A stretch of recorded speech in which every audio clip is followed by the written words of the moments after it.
Daqui a pouquinho nós vamos estar ceando ao Senhor, tomando essa ceia do Senhor. Mas eu quero compartilhar uma palavra que tocou muito no meu coração durante esta semana. Quando vocês se propuseram a fazer esse jejum 40 dias, e quem pegou esse livro? Dá um sinalzinho aqui. Quem pegou? E que está fazendo, está lendo. Deus abençoe vocês, viu? Pega e faça esse propósito que está aqui de 40 dias. O tema que foi proposto aqui, irmãos, é por uma nova reforma. Por uma nova reforma. Talvez para algumas pessoas seja um pouco difícil a pessoa entender o que é reforma. Reforma protestante, quando ela aconteceu, ela não ficou só como ela é. Martinho Lutero, quando ele desenvolveu a reforma, ele queria que a igreja se comprometesse verdadeiramente com Deus. Ele não rompeu com a igreja católica, mas por ele não romper com alguns dogmas que existiam dentro da igreja católica, alguns outros reformadores foram também pleiteando esta reforma. No caso de Calvino, vários reformadores.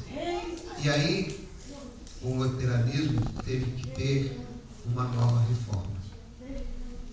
Então, porque a igreja chega a tempo que ela vai perdendo a sua essência. Ela vai perdendo. É como se você pegasse água quente e misturasse com a água fria. O que vai dar? O que vai dar, irmãos? E aí, a igreja, ela não pode ir se misturando. A igreja, ela tem que estar sempre quente, sempre cheia da presença de Deus.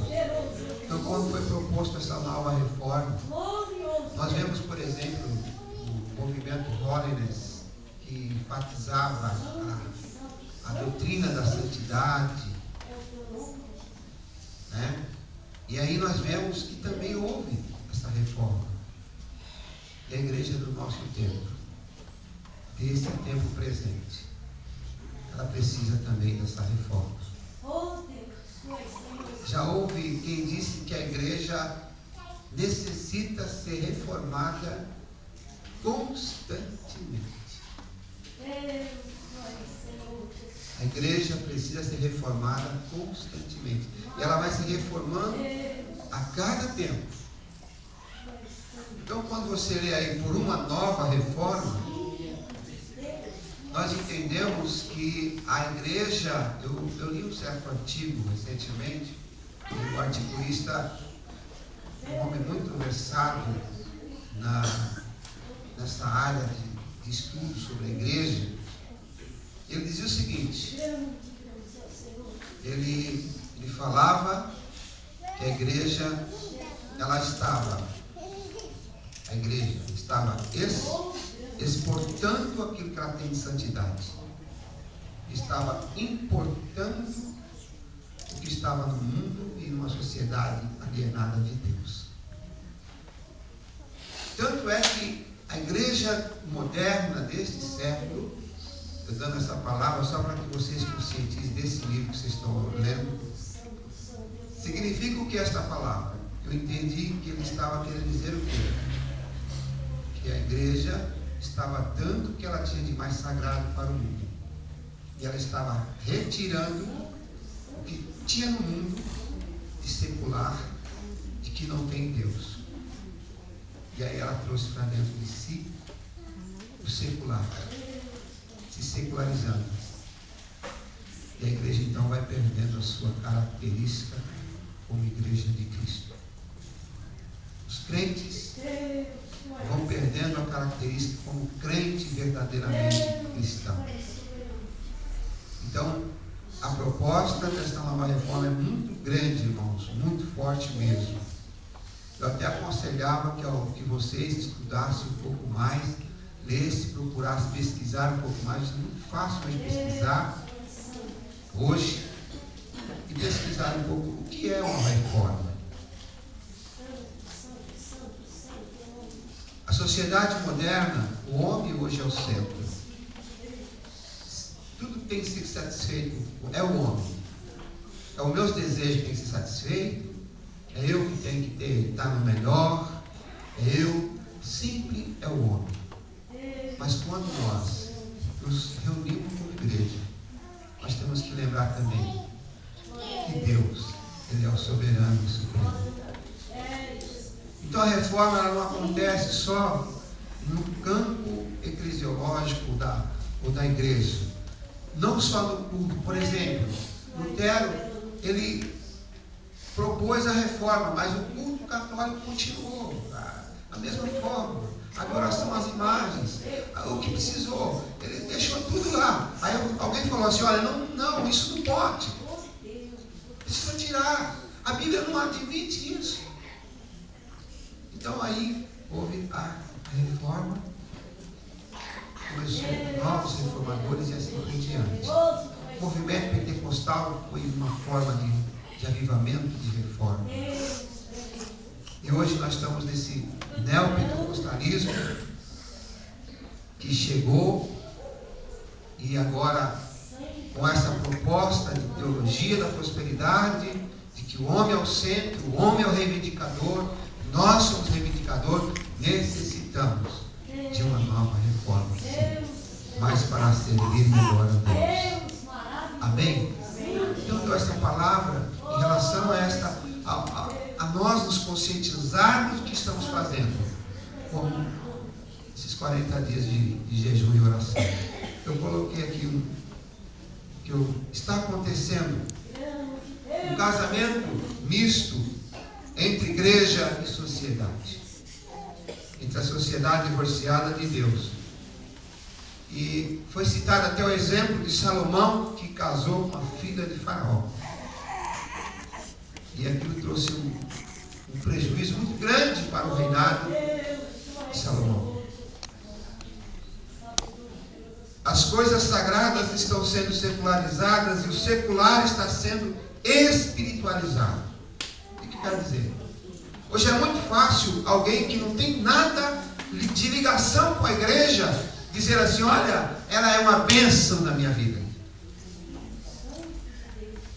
Poucos dias atrás eu vi um marido de uma mulher famosa.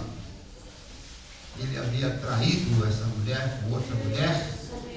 E ele então se referia a essa mulher e ele dizia assim, ela é uma bênção na minha vida. Falando da mulher verdadeira, que é a mulher dele. Então ele tomou essa expressão, uma bênção na minha vida, porque ele tirou isso da igreja. A igreja deu isso para eles. Então as pessoas estão assim, você chega lá, olha, eu acho que ele é crente. Ele falou, olha, é uma bênção. Nos meios de televisão, nos meios da mídia.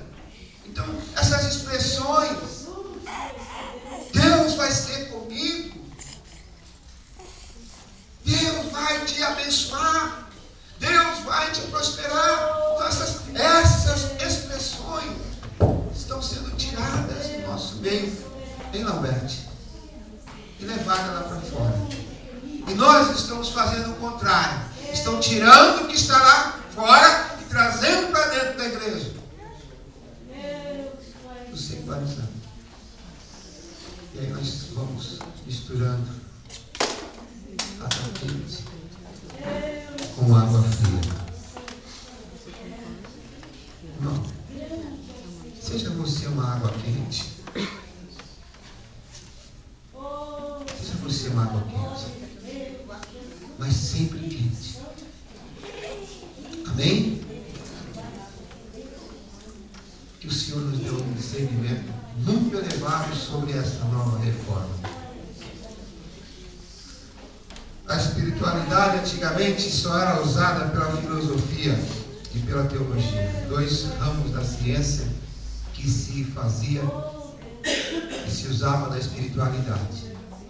Mas hoje não é só a filosofia e a teologia que fala sobre espiritualidade. A neurobiologia, a medicina, a psicologia, a sociologia, a economia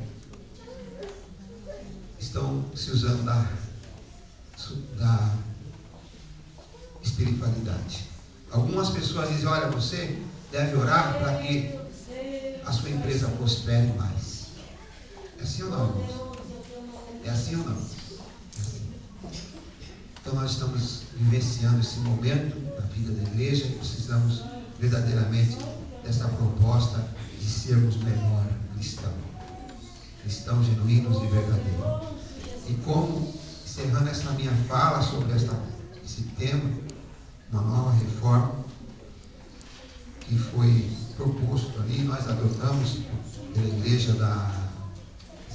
esse programa veio da Igreja Batista de Santo André, que é uma igreja que tem uma característica de influenciar o meio evangélico. Ela influenciou em missões durante o tempo de 82 aproximadamente, quando o Edson de Queiroz foi no Congresso Brasileiro, foi considerado a igreja que mais investia em missões. Então é a igreja que consegue influenciar o meio evangélico e propôs, e muitas igrejas fora o nosso Ministério Brasil para Cristo estão adotando essa campanha de 40 dias. E agora